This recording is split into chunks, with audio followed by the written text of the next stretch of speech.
Денови минуваат, жетвата наближува, а до надлежните се уште нема одговор на прашањето која или кои фирми во Кочанско увезувале ГМО семе и произведувале ориз кој не е во согласност со законите во државата.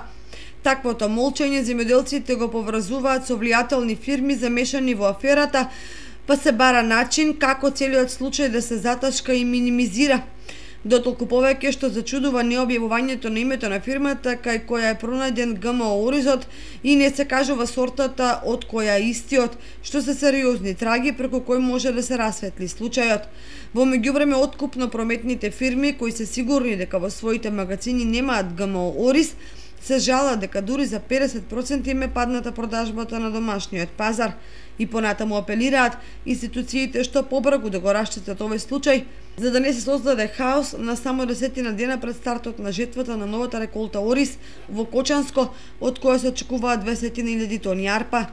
Покрај преполовената продажба на домашниот пазар, уште попроблематични се негативните рефлексии од ГМО оризот на странските пазари. Трговците велат дека телефоните постојано звонат, бидејќи деловните партнери бараат објаснување за што станува збор,